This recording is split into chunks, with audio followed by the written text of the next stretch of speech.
মুখ্যমন্ত্রী মমতা বন্দ্যোপাধ্যায়ের অনুপ্রেরণায় ও রাজ্যের প্রতিমন্ত্রী তাজমুল হোসেনের প্রচেষ্টায় মালদহের হরিশ্চন্দ্রপুর 1 নম্বর ব্লকের অন্তর্গত ভিঙ্গল গ্রাম পঞ্চায়েতের বড়ডাঙ্গিতে পল্লী উন্নয়ন সমিতির উদ্যোগে অনুষ্ঠিত হল ভার্মি কম্পোস্ট প্রশিক্ষণ শিবির।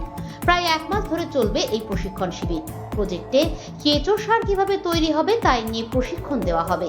এদিন ফিতে কেটে ভার্মি কম্পোস্ট প্রশিক্ষণ শিবিরের উদ্বোধন করেন রাজ্যের প্রতিমন্ত্রী তাজমুল হোসেন। এছাড়াও উপস্থিত ছিলেন জেলা পরিষদের কৃষি সেচ ও সমবায় কর্মাধ্যক্ষ রবিউল ইসলাম, জেলা খাদি ও গ্রামীণ শিল্প পর্ষদের officer Tapas Kumar Mondal, development officer কৃষ্ণজীবন রায়, 16 মাইল রুরাল ডেভেলপমেন্ট সোসাইটির সম্পাদক মোহাম্মদ মাইনুল হক, মানিকচক সিল খাদি ও উন্নয়ন সমিতির অফিসার জিয়াউল হক, বিশিষ্ট সমাজসেবী আবু সাত্তার, শিক্ষারত্নপ্রাপ্ত শিক্ষক রাহানুল ইসলাম, বড়ডাঙ্গি পল্লী উন্নয়ন সমিতির সম্পাদক শেখ মঙ্গুল উদ্দিন, সভাপতি সাফিকুল হক সহ অন্যান্যরা। জেলা খাদি ও গ্রামীণ শিল্প পর্ষদ সূত্রে জানা গিয়েছে, ভার্মি কম্পোস্টের প্রজেক্টে এলাকার মহিলাদের প্রশিক্ষণ দিয়ে এখানে কেঁচো সার তৈরি হবে। এই কেঁচো সার জমিতে দিলে কি ভালো হবে, কোথায় কিভাবে কাজে এটা ব্যবহার করা যাবে, এছাড়াও এখানে অনেকেরই কর্মসংস্থান হবে। আজকে আমরা